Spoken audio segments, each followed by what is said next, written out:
La réalité, c'est que désormais, rien ne peut se faire sans nous. Voilà, rien ne peut se faire sans le Rassemblement national.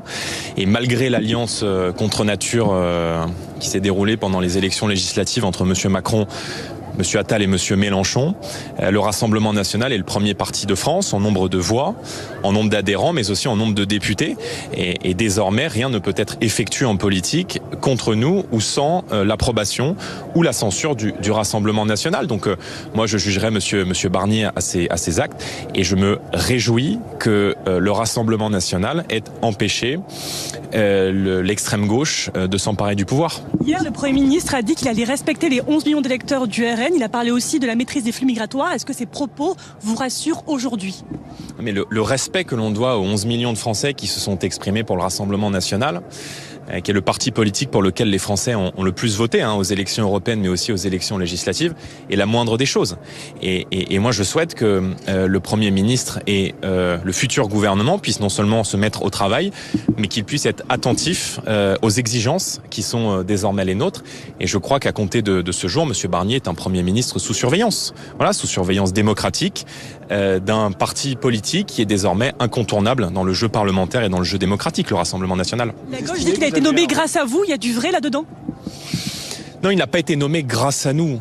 Moi, je me suis présenté dans ces élections législatives comme candidat au poste de Premier ministre avec un projet, avec des inquiétudes qui étaient celles exprimées par les Français. Nous avons recueilli 11 millions de voix. Je note que nous n'avons pas pu obtenir la majorité, c'est un fait. Maintenant, Monsieur Barnier est aujourd'hui à la tête d'un futur gouvernement fragile, dans lequel il devra intégrer dans les préoccupations, dans l'action qui seront les siennes, les sujets qui sont ceux du Rassemblement national, parce qu'ils sont ceux de millions de Français. Il est nommé par le président de la République. Mais en ne le censurant pas immédiatement, vous autorisez sa nomination, donc il a été élu, et il a été nommé grâce à vous, en quelque sorte. Nous aurons sans doute un rôle d'arbitre dans les prochains mois. Et à compter d'aujourd'hui, la vie politique, dans son fonctionnement, ne peut plus se passer d'un mouvement politique qui compte 143 députés à l'Assemblée nationale. Mais moi, je ne souhaite ni le désordre, ni le chaos pour mon pays. Et entre Madame Castet et Monsieur Barnier, moi, je fais le choix de rendre possible le moindre mal. Voilà. Et il nous a été préférable de porter le bénéfice du doute plutôt sur Monsieur Barnier que sur Monsieur Castet. Monsieur Barnier a des positions politiques qui ne sont pas les miennes. Il a exprimé un certain nombre d'inquiétudes lors de la primaire sur la question de l'immigration avec des positionnements extrêmement forts. Maintenant, nous attendons sur les questions sécuritaires migratoires et sur la question du pouvoir d'achat que les sujets que nous avons portés puissent aussi se retrouver dans la politique qu'il va conduire.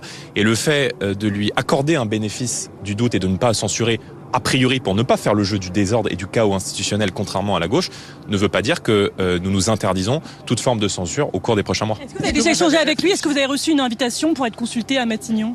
Non, pas encore, mais j'espère que nous aurons l'occasion de nous entretenir avec le prochain gouvernement, avec le Premier ministre, et nous entendons être de ce point de vue-là extrêmement intransigeants, parce qu'encore une fois, il y a des millions de Français qui ont dit leur volonté de changement et je crois qu'il n'est pas dans l'intérêt aujourd'hui du pays que Michel Barnier se comporte en collaborateur du président de la République. Vous avez quand même parlé de défaite après les législatives. Est-ce que vous avez fait le bilan de cette défaite ? C'était à la fois une victoire et une défaite. Une victoire parce que nous sommes passés en 2 ans de 6 à 143 parlementaires et que nous avons réalisé en France, avec nos alliés, un score qu'aucun mouvement politique n'a réalisé dans aucune autre démocratie occidentale, c'est-à-dire 34% des voix au premier tour, 37% des voix au second, et le RN est le parti politique pour lequel les Français ont le plus voté.